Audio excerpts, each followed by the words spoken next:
बिस्मिल्लाहिर्रहमानिर्रहीम। मोहतरम नाज़रीन, अस्सलाम वालेकुम। आप सल्लल्लाहु अलैहि वसल्लम की ज़ात पर लाखों करोड़ों दुरूदो सलाम।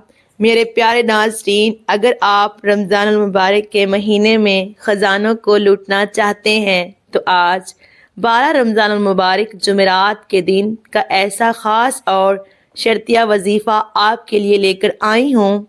ये वजीफ़ा जो शख्स भी 12 रमज़ान मुबारक जुमेरात के दिन कर लेता है, अल्लाह पाक उसके सारे नसीब खोल देता है, उसके मुकद्दर के सितारे चमक जाते हैं। नाज़रीन, जैसा कि आप सब जानते हैं कि अल्लाह पाक के कलाम में बहुत ताकत है। अगर अल्लाह पाक के कलाम पर, अल्लाह पर यकीन रख के अमल किया जाए तो अल्लाह पाक आपको कभी भी मायूस नहीं करेगा, आपकी झोलियाँ भर देगा। मोहतरम नाज़रीन, 3 सालों से मेरे पास औलाद नहीं थी। मैंने अल्लाह पाक पर यकीन रख कर अल्लाह पाक की कलाम को यकीन के साथ सच्चे दिल से पढ़ा, वज़ाइफ किए, तो अल्लाह पाक ने मुझे प्यारी सी बेटी से नवाजा। माशाल्लाह, मुझे अल्लाह पाक के कलाम पर और दिल से किए गए वज़ाइफ पर बहुत यकीन है, इसलिए मैं आपके साथ शेयर कर रही हूँ। मैं फ़ख्र से कह सकती हूँ कि आप ये वज़ाइफ पढ़ें, यकीन से दिल से करें तो इंशाअल्लाह अल्लाह पाक आपकी तमाम ख्वाहिशात को पूरा फरमा देगा। मोहतरम नाज़रीन, आज देखते ही देखते माह रमज़ान मुबारक का पहला अशरा मुकम्मल हो चुका है। रहमत का अशरा ख़त्म हो चुका है। आज 12 रमज़ान मुबारक जुमेरात के दिन का दूसरा अशरा शुरू है। मग़फ़रत का अशरा शुरू होते ही आज जुमेरात का दूसरा दिन है। बहुत मुबारक और बाबरकत दिन है। दोस्तों, आपने इस दिन को हरगिज़ भी ज़ाया नहीं करना। आज मेरी वो बहनें और भाई जो मुश्किलात का सामना कर रहे हैं, मेरे ऐसे बहन भाई जो मुश्किलात का सामना करके थक चुके हैं, जिनको आगे का कोई रास्ता दिखाई नहीं देता, आपके जो भी मसले मसाइल हैं, जो भी हाजात हैं, आप ये अमल करें। इंशाअल्लाह अल्लाह पाक आपके लिए आसानियाँ अता फरमाएगा, क्योंकि आपकी हर हाजत पूरी हो जाएगी। इस महीने में रब की ज़ात इतना नवाजती है कि बंदा मांग मांग कर थक जाता है।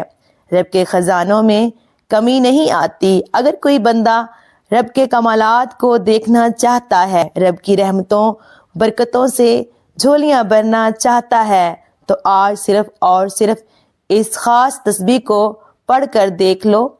आज 12 रमज़ान मुबारक है, जुमेरात का दिन है। किसी भी वक्त ये वजीफ़ा पढ़ने की मुकम्मल इजाज़त है, आप सबको है। आपने ये वजीफ़ा जुमेरात के दिन 12 रोज़े को करना है।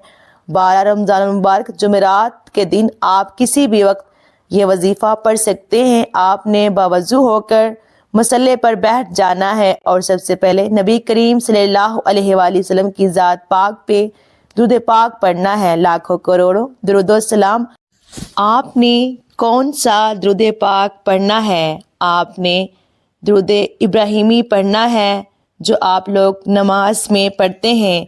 आप लोगों ने दुरूद इब्राहिमी पढ़ने के साथ ही फ़ौरन अपने मकसद की नियत करनी है। अपने मकसद की नियत करते साथ ही फौरी तौर पर आपने एक बार औज़ु बिल्लाहि मिनश शैतानिर रजीम बिस्मिल्लाहिर्रहमानिर्रहीम पढ़कर वजीफ़े का आगाज़ करना है। आपने पहले नंबर पर जो वजीफ़ा पढ़ना है वो ला हौला वला कुव्वता इल्ला बिल्लाह पढ़ना है। ला हौला वला कुव्वता इल्ला बिल्लाह पढ़ने का मतलब क्या है कि ऐ मेरे मालिक, मौला, मेरे कबीरा और सगीरा गुनाहों को बख्श दे। जब कोई बंदा अपने गुनाहों की तौबा करता है तो अल्लाह पाक बड़ी से बड़ी परेशानी को ख़त्म कर देता है। बेशक अल्लाह पाक बड़ा गफूर रहीम है। आपने ला हौला वला कुव्वता इल्ला बिल्लाह को 11 बार पढ़ना है और इसके बाद दूसरे नंबर पर आपने अल्लाह ताला के 2 सफ़ाती नाम पढ़ने हैं, या गनीयु या मुगनी। इन दोनों नामों को पढ़ना है। अगर कोई बंदा बेबस, लाचार या मजबूर है या किसी भी हालत में है, वो बड़े बुरे हालात में है, बड़े बुरे वक्त से गुज़र रहा है, तो वो अपनी परेशानियों को یہ مت سمجھے کہ پریشانیاں بہت بڑی ہیں، اسے یہ سمجھنا ہے کہ میرا رب بہت بڑا ہے۔ تو آپ نے یا غنیو یا مغنی کو 12 رمضان المبارک جمعرات کے دن پڑھنا ہے۔ آپ نے یا غنیو یا مغنی کو 41 مرتبہ پڑھنا ہے، اور اس کے بعد تیسرے نمبر پر آپ نے قرآنی کلمات کو پڑھنا ہے۔ ان اللہ علی کل شیء قدیر، یعنی میرا رب ہر شے پر قادر و مطلق ہے۔ ان اللہ علی کل شیء قدیر کو 7 بار پڑھنا ہے، اور پھر درود پاک پڑھنا ہے جو شروع میں پڑھا تھا، اور یہ عمل یہاں تک مکمل ہو گیا۔ اس کے بعد آپ نے اللہ پاک سے دعا کرنی ہے۔ کوشش کیجیے گا سجدے کی حالت میں مانگیے گا، کیونکہ سجدے کی حالت میں انسان رب کے قریب ترین ہوتا ہے۔ اس کے علاوہ آج جو بندہ بھی یہ 3 اعمال کر لے گا، پورے سال کی خوشیاں سمیٹ لے گا انشاءاللہ۔ محترم ناظرین، پورے سال کے خزانوں کا مالک بن جائے گا۔ میری پیاری بہنوں اور بھائیوں، اگر میرا بس چلتا، میں آپ میں سے ہر ایک کو بازو سے پکڑ کر مصلے پر بٹھاتی اور کہتی کہ رمضان کے دوسرے عشرے کا یہ خاص عمل ضرور کر لو۔ اللہ پاک سے دعا ہے کہ ہماری تمام حاجات کو پورا کر دے اور ہماری تمام مشکلات کو آسان کر دے، اور جتنے بھی بہن بھائی بے اولاد ہیں، اللہ پاک سب کو بے عیب اور نیک صالح اولاد سے نوازے، آمین۔ اور جتنے بھی بہن بھائی پردیس میں ہیں، مشکلات کا سامنا کر رہے ہیں، اللہ پاک ان کی تمام مشکلات کو آسان فرمائے، آمین ثم آمین یا رب العالمین۔ محترم ناظرین، آخر میں اگر میرے سے کوئی غلطی ہوئی ہو تو آپ سے گزارش ہے میری اصلاح کریں، اور اللہ پاک کے 99 ناموں میں سے ایک نام ضرور ٹائپ کیجیے گا۔ اللہ حافظ، جزاک اللہ۔